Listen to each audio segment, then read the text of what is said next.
Well, certainly Cory Booker brought the heat. You know, I will say that when we are having these hearings, it is because we are conducting oversight and we are bringing secretaries and heads in, asking them questions and wanting and expecting answers on behalf of the American people. And Kash Patel was antagonistic. He was belligerent. He was cagey. He didn't answer any of the questions, and he kept his nose in that binder, not giving any of us answers to the questions that we have, that the American people have. Well, that kind of sets up the point that I really wanted to get to. What was the point of the hearing? I mean, this was all show. This is, okay, I got to go up here. I got to listen to these guys harangue at me. The Democrats are going to, you know, try to box me into the corner, so I'll just look at my book. I love that clip because as the senator is laying out the fact, right, Kash Patel just looking down. He's not even writing. He's just looking down. So for me, I think in a lot of respects, Mary, the question has become, what do we do here? How does this thing really kind of pull itself together? And what does it all mean to see these showcase hearings where, you know, the administration officials go up, Republicans slather them all up and down, Democrats throws bricks at them, and the American people are sitting there going, what are we doing? So right. I agree, not the finest moments maybe, but I don't think Congress can ignore what, I mean, this is an oversight hearing that happens every year. This was pre-scheduled. It had nothing to do with what, you know, the director's response to the Charlie Kirk shooting last week or anything else. It was pre-scheduled.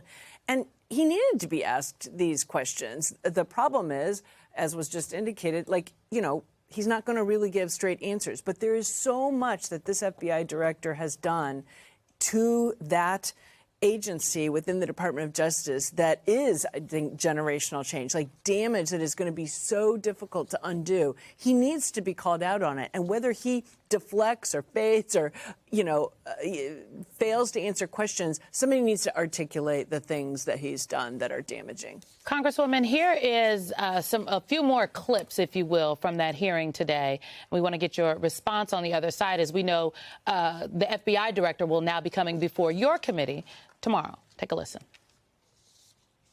Have you seen the Epstein files? I have not reviewed the entirety of it myself, but a good amount. And has anyone from the White House contacted you about personnel decisions? Generally speaking, we always discuss with the White House, OMB, during the budget process, how many personnel we need, who we need where. Answer is yes. What I am doing is protecting this country, providing historic reform, and combating the weaponization of intelligence by the likes of you. And we have countlessly proven you to be a liar in Russiagate, in January 6th. You are the biggest fraud to ever sit in the United States Senate.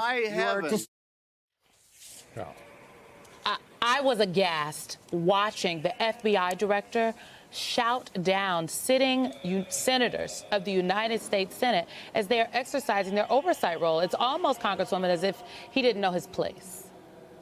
Well, he doesn't care. He's serving an audience of one. You know, this is the FBI director, someone who should be showing decorum, objective professionalism, and talking about what the FBI is responsible for. That is anti-corruption, public integrity, domestic terrorism, you know, focusing on these mass shootings, giving us data, answering questions. And this was like watching a Bravo TV show. And nobody has any time for that kind of circus. I am not surprised that he was as belligerent as he was. I was also not surprised that he was as evasive as he was. Remember, we are asking questions that our constituents are asking us to get answers to. And Kash Patel, frankly, should know better, and he should do better. When it comes to the impact, Mary, on the American people, there was an exchange between Senator Booker and Patel about how the FBI is actually making America less safe. Take a listen. 20% of FBI agents are doing low-level immigration enforcement instead of their mission-critical work. You've disbanded entire task forces that stop election interference, foreign influence, public corruption. And who benefits from this? Well, corrupt people benefit from it. Criminals benefit from it. Vladimir Putin benefits from it. And it really makes me wonder who you're looking out for. That's the point. Yeah. The point is that if you do not have a functional FBI, then it is not working on behalf of the American people. Yeah. And I think Senator Booker had it exactly right. And, we can even just look to what happened last week. People that have been fired in the FBI were people with decades of counterterrorism experience, right? Agent Driscoll, when he had been the acting director, after that, he was the head of the Critical Incident Response Group. We had a critical incident last week. I mean, he is just jettisoning decades of experience, and then the prioritization, and it's not just the FBI. This is coming from the Department of Justice as well. Remember, a lot of these similar things, getting rid of certain task force and getting rid of the emphasis on certain types of investigations in crimes, those came from early Emile Beauvais memos just right after inauguration, and Kash Patel is carrying that out. And yes, all of those things, I think I couldn't say it better than Senator Booker did about what we are now basically allowing to happen without proper investigation. And corruption, if corruption's not a priority, people will engage in corruption. And it goes beyond that, too.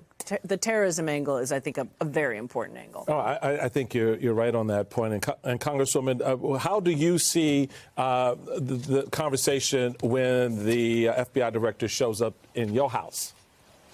Well, certainly, House Judiciary is less senatorial than the senators, but we are going to be asking similar questions. We have receipts and we want answers to the very same questions that were asked of him before.